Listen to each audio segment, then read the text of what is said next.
Matt and Steven, I think maybe we're going to take the parachuters with us again, sky jumpers, skydivers, however you want to describe them, on the road with us to Mediapolis next week or wherever we go.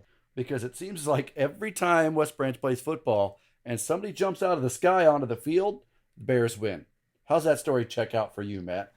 I think if we looked back, that would check out to be, we'd be 100% there. So, I like that idea of doing that. I'm not so confident on the feasibility of it though. Yeah. You know, I would throw two things in. One, I mean, I like that, but what do we do? If that trend continues, that means we would make the Unidome. How are we going to get skydivers in the dome? So, but then two, it might be cheaper. I mean, Jason, do you want to just come up to the press box and like jump into the top row of the bleachers or something? And Yeah. Would that count? Or we get one of those old toys or put Stretch Armstrong. I have an idea. I have a great idea. The little green army men, those plastic things, and they've got those optional little cheap parachutes that you can attach to it. Put that on there, throw it into the sky, down she drops, and that'll work in the Unidome too. There you go. Problem solved. Let's not jump too far ahead of ourselves. Hey, you started it. We man. did. I did start it, and we have started the Talking Bear Football podcast right here on westbranch.football. Presented by the Browns family of dealerships. You get a little bit of everything. It's a potpourri basket of fun here on the podcast each week. And potpourri basket of fun, meaning everybody gets to have fun, gets to be a part of the process, a part of the win. And in a 51-6 victory, I think every single kid played, about every single kid scored, but every kid certainly enjoyed themselves because the Bears got a W. Absolutely. And I think, our talk with Coach Hirschman at halftime, and Jared Tiley was talking to him, and he had said, they were preaching focus because it was a game that on paper the Bears should have won, and you have the military appreciation night and the skydivers and just so much other stuff going on. And so it'd be easy for 14, 15, 16-year-old kids to get caught up in some of that, get caught up in some other issues. But I think the Bears really did keep their focus. Obviously, the competition isn't the same level as what we'll see moving forward, but they did what they needed to do. They took care of business. They did stay focused. And, like you said, a lot of kids got to play, and they did their jobs when they went out there as well. And it was fun to see that. And for the second week in a row, come away with a big victory. But now you got to get ready because, as Coach Peterson said as well in the post game, these next 4 games are going to be really tough games. I've got 5 numbers that I want to read out here. Ooh, let me write them down and see if they're the Powerball numbers. Yes. And it did carry over, so this is good. If they are, then you're sharing it. But L&M 6, L&M 29, L&M 38, L&M 8, West Branch 38. Any guesses as to what those are? Okay. That would be the starting drives for the Bears in the first quarter. Yes. You're exactly right. Ding, ding, ding, ding, ding. Clap, clap, I didn't clap, even clap, look at my notes either. I just kind of remembered because we had Yeah. fumble, kick return, fumble, intercept. I don't remember what it was, but Yeah. You're exactly right, Stephen. The starting locations for West Branch drives in the first quarter. And all 5 of those ended with a touchdown. So that's, you do the math there. That's 100% drive efficiency. And you know what? Like, I didn't realize this until just looking at the stats earlier, is we only had 13 offensive plays on those first 5 drives. And then if you add in the 2-play third quarter drive that the starters had to start the third quarter, that's only 15 offensive plays. And that one ended with a touchdown. So 6 for 6 on the, I think all of the drives that the starters played, they were 6 for 6, ended with touchdowns, 15 offensive plays. What that tells me is just a great job at making the most of the opportunities that were presented to them. and really just didn't leave anything out there on the field. Great job of making the most of those opportunities. And again, we keep talking about confidence, but that's something that this offense needs. And I think this game against L&M just continued to build on that. Well, I'll give you 3 numbers, and I'm sure you both will get this pretty quick. 7, 104. Man, Steven, you beat me to the punch here because I had another one, 57.1. We'll go right along with that. 57.1.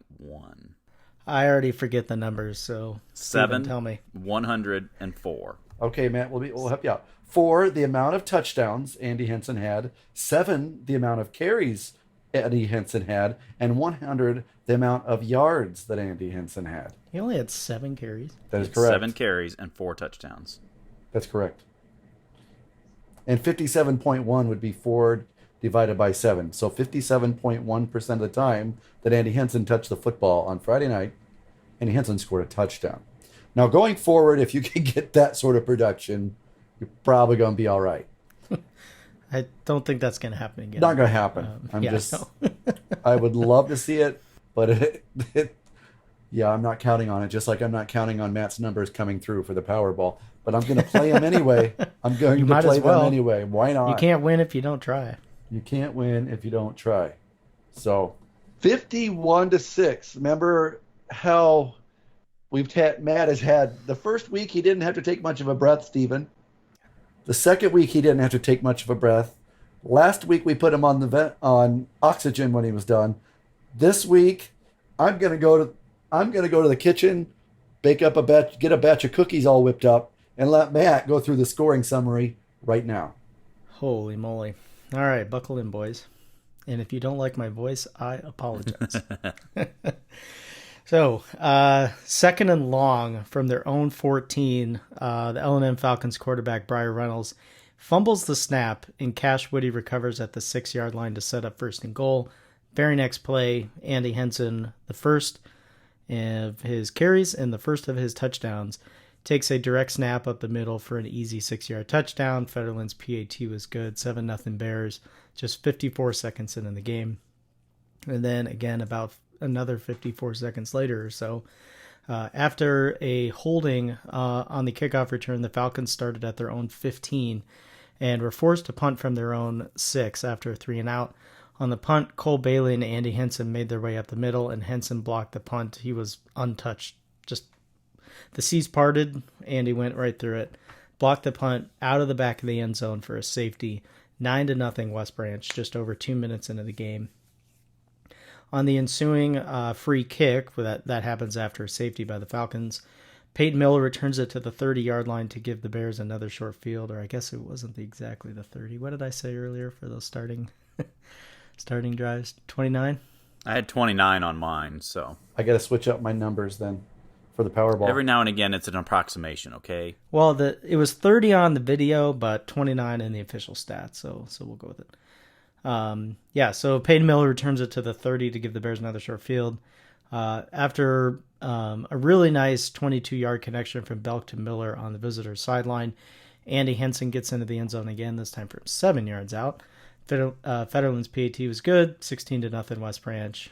So far, Andy Henson has been responsible for 14 points, if you include that safety. Mm-hmm. Very next West Branch drive, Andy Henson again. Now from 8 yards out, so 6, 7, and 8. The official stats, Stephen. I know you had 7 on the first one. 7, and 8. Official stats. I did have 7 and 100, which matched the stats, so it evened out somewhere. Okay. So 8 yards away this time on a 3rd and 1. PAT was good, 23-0 Bears, with 5:53 remaining in the first quarter. The Bears' following drive was set up by another L&M turnover as they fumbled a kind of like a reverse, handed it off to the running back. Receiver was kind of coming in motion. They botched that handoff there. The ball was kicked around and eventually picked up by Cash Woody at the L&M 8-yard line. So again, a short field for West Branch. And then on the first play of that drive, Wyatt Federland gets a handoff, goes right up the middle for an 8-yard touchdown. Good to see him get into the end zone again. He also made the PAT.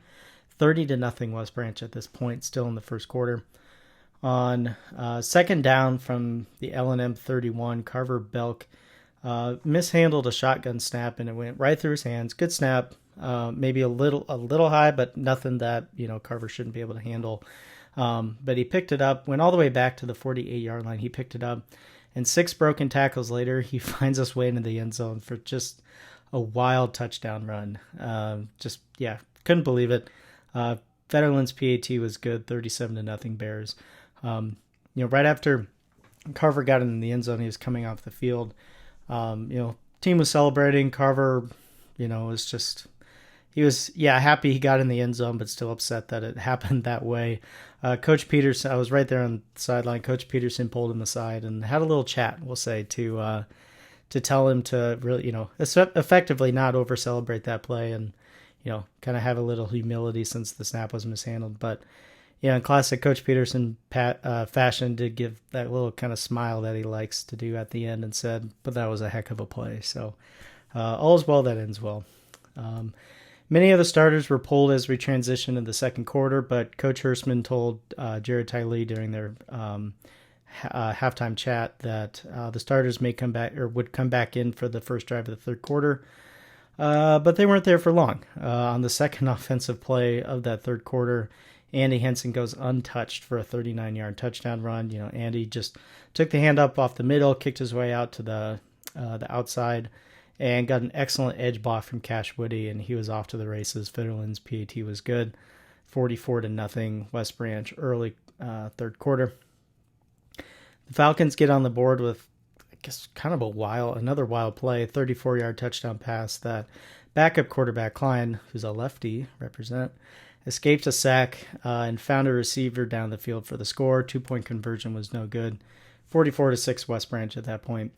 And then on a second and long from their own 23, L&M throws a ball that was tipped by a receiver and intercepted by Evan Striegel at the 34-yard line, and he takes it all the way into the end zone for a pick six. Good to see Evan get in the end zone there. Federland's PAT, again, was good. 51-6 at that point, and that is how we ended it. And another 7 for 7 on PAT's game for Wyatt Federland. It's not too shabby. And if you're keeping track at home, that would be the third receiving touchdown for West Branch on the season. 2 offense, 1 defense.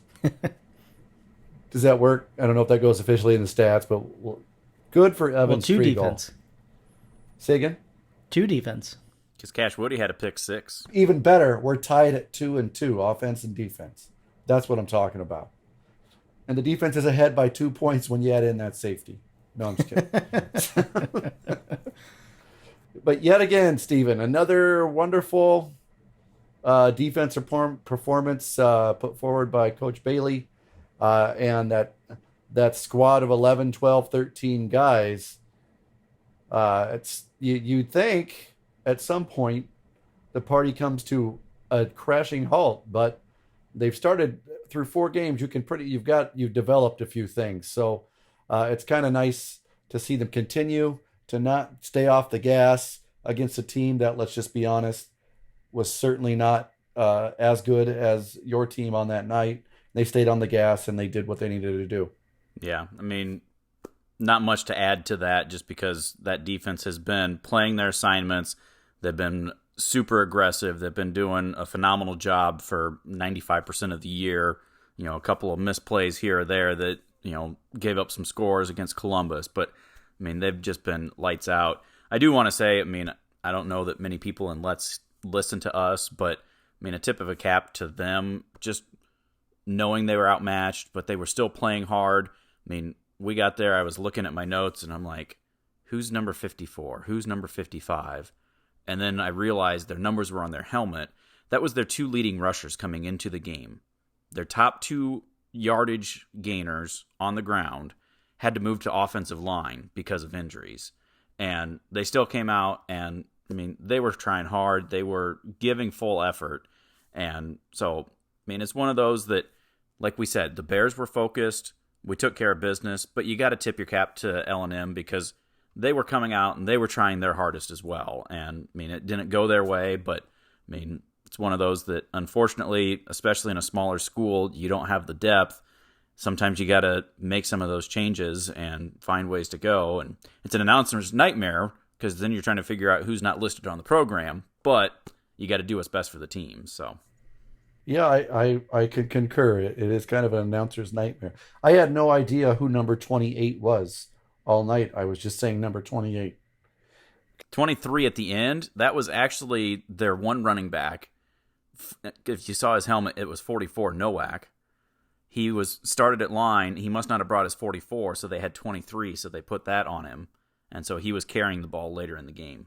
One thing that I'm like extremely happy with, I mean, yeah, it's, kind of sucks that, after 4 or 5 minutes into the game, it's practically over, from a results perspective. But I think what was really cool is just the amount of fresh off, varsity reserves, but also fresh off guys that got it into play.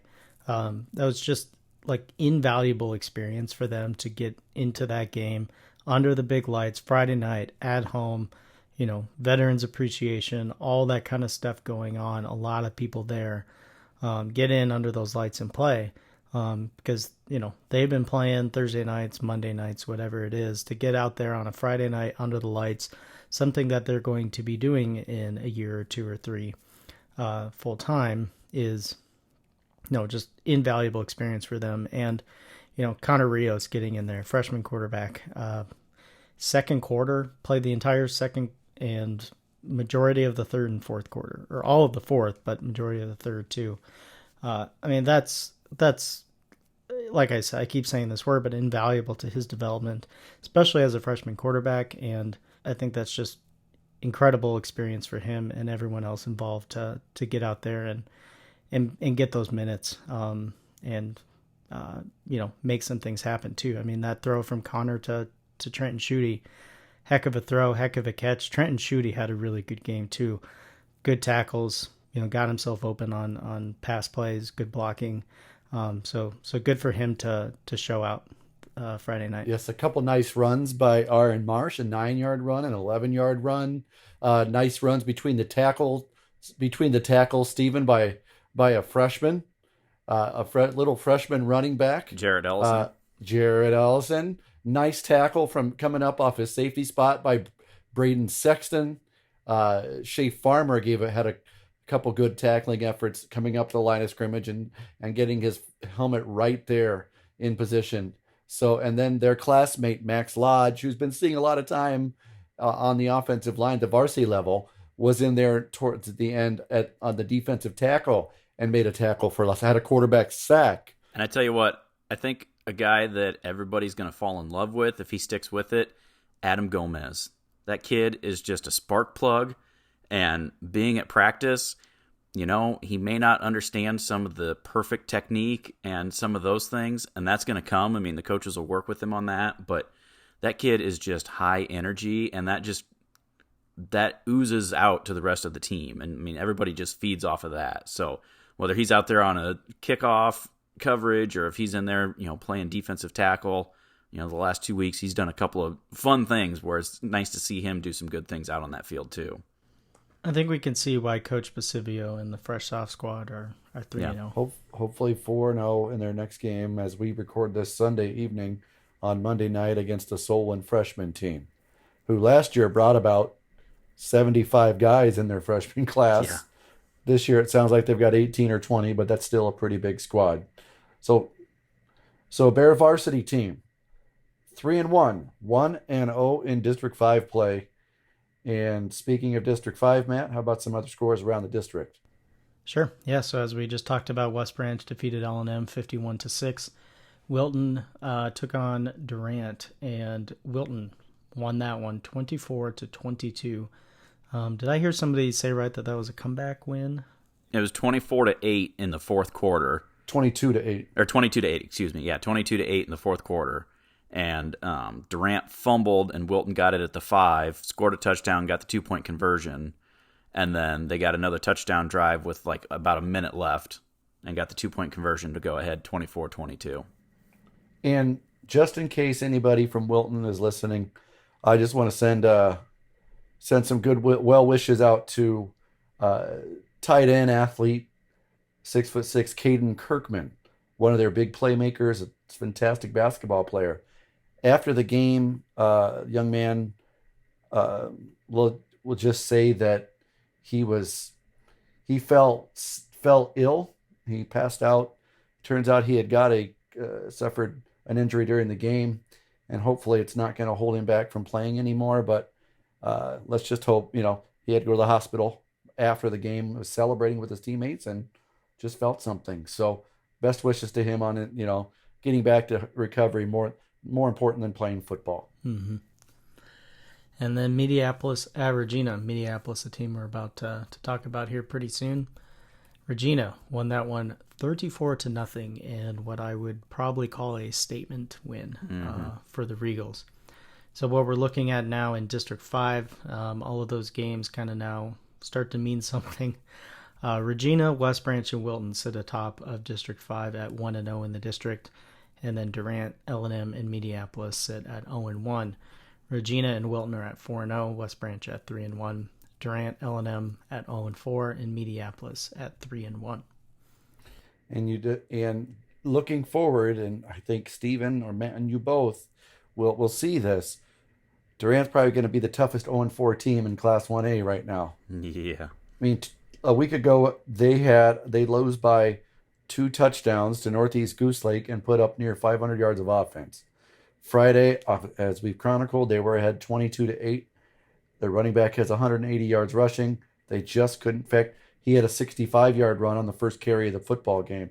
They just couldn't close it in a big rivalry game, as those schools are only about 20 steps apart on going down Highway 6, and it's just a great rivalry game in Eastern Iowa, Wilton and Durant, that we rarely hear about it, but it's a great rivalry. And those two schools, most of those kids are dating kids from the other school, going to dances with kids from the other school. So they're just that close. Well, at 0-4, they're still, West Branch has the Murderers Row of schedules coming up. You got at that Meepo, right. Against Durant, at Regina, home against Wilton. This is the time to go. Main Street Sweets is your hometown sandwich and ice cream shop, located in the heart of downtown West Branch, between the Serving Cafe and Touched by Power. Main Street Sweets offers great burgers, tenderloins, cheese balls, and more. And don't forget the ice cream. Main Street Sweets, locally owned and operated by my wife Jessica and me, where we're always proud to support our hometown. Week 5. We're Willie Nelson. We're on the road again. And as we've talked in the first 4 or 5 weeks of our podcast, there is a consistency in the schedule. It's away, home, away, home. So what are we next week, Matt? Let's carry the 6. Away. Away at Mediapolis, a place that West Branch has never played before. Turf field, so the conditions will be nice on the field. A very wonderful atmosphere, nice stadium. 2 different press boxes, Matt and Steven, which I'm sure you'll love that. There's one on the home side and one for the visitors. But the rubric this week is, let's measure up, see if the Bears, where they stack up against another quality opponent after the last 2 weeks, let's just say it, playing teams that they should have beat, and they did beat. So this week is Mediapolis. There's going to be a little, what's that called in the air? Starts with an R. It's a dish best served cold. Revenge possibly in the air. But you can't think of last year. You got to keep your steps going forward this year. Steven, I'll kick it to you first. Mediapolis, man. Always strong. One of the winningest teams in Southeast Iowa through the last 15 or 20 years. They have a good program, and they have a very solid running back. Yeah. Well, and just looking at it, I've been starting to do some of my research and getting my stats and lineups and everything, looking through. And when you just look at this on paper, the measurables, okay, they're not that big, they're not that tall. It's just okay, whatever. But then you watch them play and you can just see they're aggressive, they're athletic, they're well coached. And they don't do anything flashy. It's not going to be some, oop-de-oop type thing. It's, you know what it is. They are a run-oriented team. And when you have a running back like Anthony Isley, of course, but they just execute. And They are physical, they're aggressive, they're athletic, and if anybody were to just look at a piece of paper that has the roster and, the biggest guy in their offensive line is 215 pounds. I don't care. They all 5 of them know how to block. So it's going to be a very good challenge for us this Friday. I've got one word, and it's defense. And I mean it from 2 different perspectives. The first being running back number 6, as Steven mentioned, Anthony Isley. As we talked, before that playoff game last October, Isley is the key to this team's success. 700 yards through the first 4 games this season, over 12 yards a carry, 8 touchdowns. He's the one that the Bears need to focus on, and to put it lightly, make quarterback Ben Egan throw the ball. This past Friday in their game against Regina, the Regals held Isley to just over 100 yards. And, 100 yards, typically that's, a really good game, really good performance. But that's actually a really great job by the Regals for reducing his impact and making the Bulldogs try and find another way to win, which, they didn't, as they threw 2 interceptions and scored 0 points. The second perspective for that word defense here is Meepo's defense. Heading into their game prior to their game this past Friday against Regina, the Bulldogs allowed under 10 points per game, and the only reason that was kind of inflated is because 22 was to a high-flying Wapello squad who have thrown for nearly 1,000 yards and rushed for over 600 this season. And now, they gave up 34 to Regina, but the Regals are darn good, and probably again are a front runner for the Class 1A title. But one guy that I'm going to be paying attention to with Meepo is Junior Levi Arnold, a defensive tackle. He's only 6'1", and as Steven mentioned, kind of the whole team is somewhat light as far as weight goes, only 170 pounds, but. If you watch the film, he's an interior defensive lineman at 170 pounds, but he plays a lot bigger than, what his height and weight are on paper, and just creates a lot of pressure. And, he's the team's third leading tackler, gets several tackles for loss per game, and has a sack on the season. So, I think what I'm most intrigued by is of seeing if this West Branch offense can continue to improve and continue to gain confidence. There's that word again, but it's what this team has been growing, and I think it's a good test to see where they're at. I think Jason, you kind of alluded to it earlier, is I think this is kind of the good measuring stick that we've got here halfway into the season, and as we start this, as I said, murderer's row of the last 4 games of the season, of the regular season. But after watching what a combination of Gentry, Dumont, who got first hurt on the first drive, and what Jack Tierney, the Regina quarterbacks, did with their legs specifically, I think there's going to be an opportunity here for Carver to use his legs to move the ball down the field. And I just think that duo of Carver Belk and Andy Henson have an opportunity here, but it's not going to be easy. I'll say that. They have put up 1,437 total yards. That's that's just over 300, about 360 yards per contest. So, and let's be honest, as you've said, as you can see statistically, they're not going to shy away. They're not going to hide. They are going to try and establish the running game, period. And if they can do that, if any team can do that, obviously they're going to be successful. But if they do that, they're going to be very successful. And final number here, let's see if you guys go back to Matt's fun, crystal ball of Powerball majesty earlier in the program, and then Steven had some numbers, and here we go. I'm going to give you 2 more numbers, 10 and 21. 21 is the attempts. 10 is the amount of what? Touchbacks. Drew Miller. There you go. That is correct. Drew Miller. Talked about him before the season when we mentioned this team. He's a weapon.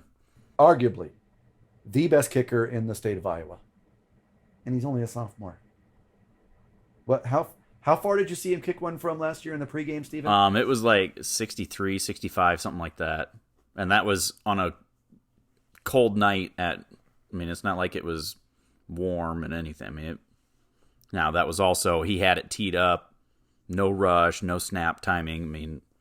In a game situation, it's a lot different, but yeah, the leg strength is there, and that was him as a freshman, and he's only going to get stronger.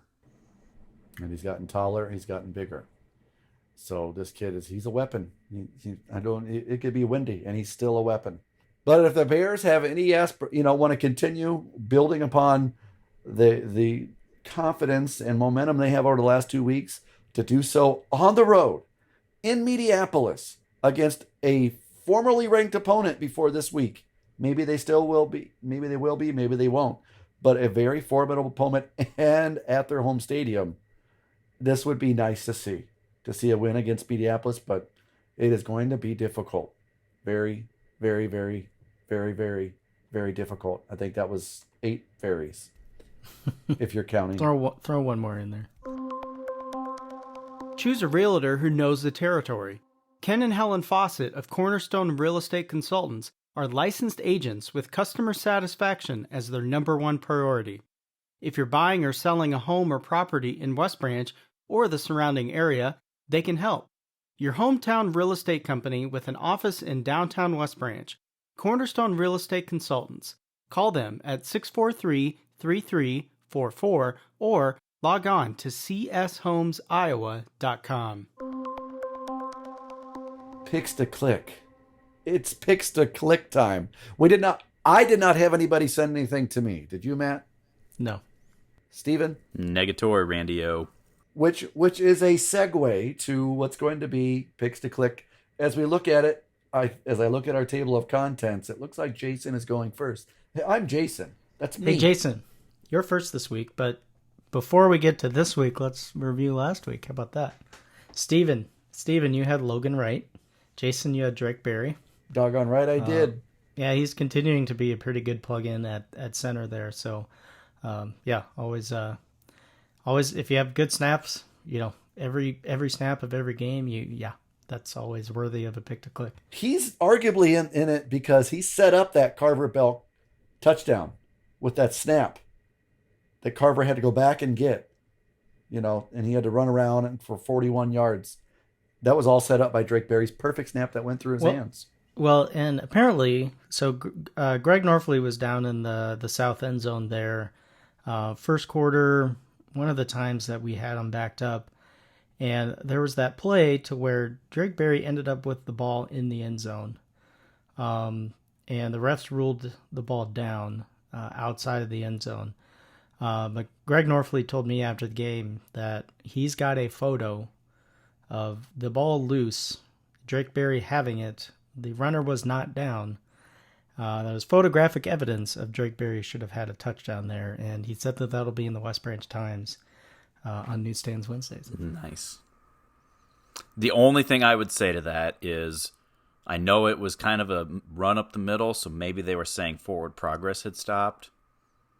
That would be the only thing but I mean, being that it's the center and number 77, I mean, those are the coolest guys on the team, so I say Drake deserved a touchdown. So he got the short end of the stick.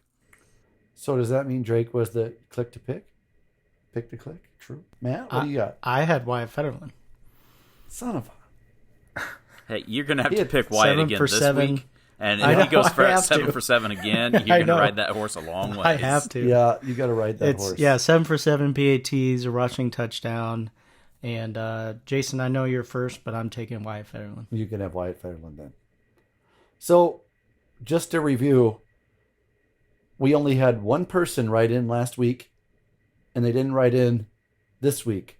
So that means, and they took Andy Henson, and that would be one time. Which is a segue to my choice this week. I'm going to take him one time. Carver Belk is actually my one-timer this week. No, I'll leave Andy Henson for later in the season. Carver Belk, one time. Carver was my 1A. Well, you only get one, Wyatt. and it's Wyatt. I know. You keep writing. It's like Tin Cup, writer tells you buck sure. Don't write it all. Here we go. Steven. I'm trying to decide which way I want to go with this. And I think I'm going to go with... I think I'm going to throw Peyton Miller in there. I think Meepo's got one of those defenses that's really going to key on Andy Henson. And so I think might open some things up for Peyton. That's my deep insight on my thoughts, because that's about all there is in my brain. I think we've got a good combo here. Carver Belk, Wyatt Fetterland, Peyton Miller. If all three of those have pick-to-click worthy games, I think Bears are going to win. But it's not going to be easy, as we talked about. Yes, I would say that if they all played well, the Bears probably have done well on the scoreboard. So that is all for the picks to click. And Mediapolis is going to be a solid football team. And if you want to listen to that game and you can't make it to the game and you just want to keep up on all things West Branch football, Stephen, what can they do? There are multiple ways. And you've got the Twitter, and you can go to @WBBearsFootball. You can go to Instagram @WBBearsFootball. Of course, Facebook, you just search for West Branch Football, and you can find the page there. Of course, when you get to these, you can click like or follow or subscribe or whatever it is for each one so that you can get notifications and get updates. You don't have to search for it every time. It makes it pretty easy to do that. You can also go to our YouTube channel and search for West Branch Football, subscribe there, and as Matt mentioned last week, going to start having the full games be posted to our YouTube channel. So if you want to go back and watch the game, it won't have all of the huddles and downtime. It'll be what we've got cut up. Unless we film them. Unless we film those, yeah. By accident. Yeah, which doesn't happen very often because we've got the best camera crew in the state of Iowa. But there, you can go watch those. And Matt, you said you've got plans to maybe go back and see if we can find some of the older games and start mixing in some classics up there for folks to view as well. Yeah, I mean it's gonna take a bit, but we've got let's see. I think I've got currently at my disposal full games back to 2013, I want to say. Maybe 2012 in there too. But yeah, and hopefully we can, kind of get our hands on some of the older games too that are on DVD or VHS. What if I told you we could? Well, I know we can. It's just a matter of tracking those down. I'm sure they're somewhere in Coach Peterson's office, wouldn't you assume? What if I told you I know myself and Coach Hirschman have pretty much every game because Richie Stout, in his infinite wisdom many years ago, burned VHS tapes burned them onto DVDs from 89, 90, 91, 92. And if I recall, even a game from the 1983 football season. Holy Toledo. Which would have been Coach Butch Peterson's first year of coaching. And at quarterback that year, Marvin Cook. Who's that? Yeah, who? A lot of those games, we'll have this season. Matt will get those uploaded, but there's a lot that goes on during the week. So this might be one of those off-season things that the three of us kind of put our heads together and divvy it up and find out how to get some more of those lined up and ready to go. So buried under 3 foot of snow, or I'm off on my honeymoon in some warm tropical place. Yeah, we'll find sometime. Would you be able to take the computer and upload some stuff on your honeymoon? Or are you going to actually leave the technology at home and enjoy yourself? Theoretically possible. I know it's theoretically possible. You know darn well he's not just going to take a full break from technology. That's just not in his DNA. I mean, as I'm getting old here, I'm kind of looking off into the horizon and saying, you know what? Good week break without any of that, I think would be pretty nice. Refreshing, that's for sure. Well, the big question before we close things up, though, within that week break, we got to start thinking about this. Will the Bearcast Mobile go to a game that Friday without you if the Bears are playing? The Bearcast Mobile. Well, the title of Bearcast Mobile will probably be transferred. We could sweet talk my wife. We've got a gray minivan that we could use too. Ooh. So we digress because, of course, if you like all of this banter, first go get yourself checked because who likes to listen to this stuff for this long? Second off, go follow us at your favorite podcast player, Spotify, Apple, whatever other ones are out there. Just search for Talking Bear Football. Tell your friends, tell your family members, listen to like the first 10 minutes where we are good at stuff before we start just rambling about other things, whatever it is. But, click it, like it, follow it, everything else. Did I get them all? Because we really got pulled off into the weeds 4 different times. Yeah, so. Really, I think, Stephen, we can considerably shorten up this segment and just say social media, whatever you're on, just search for West Branch Football and you'll find it. Other than TikTok or Snapchat, we're not on Snapchat or TikTok or Bumble or Tinder or Bumble or Grindr. I would swipe right on the Bears football team though. Ooh, I love them. Love them. This is a G-rated show, Jason. It is. Take care of yourself right there. Yeah. Given we are no longer pigskin discussions, let's make sure and end this to let you know we were at one point on the Talking Bear Football podcast. Right here at westbranch.football. Presented by the Browns West Branch family of dealers. Take care, everyone.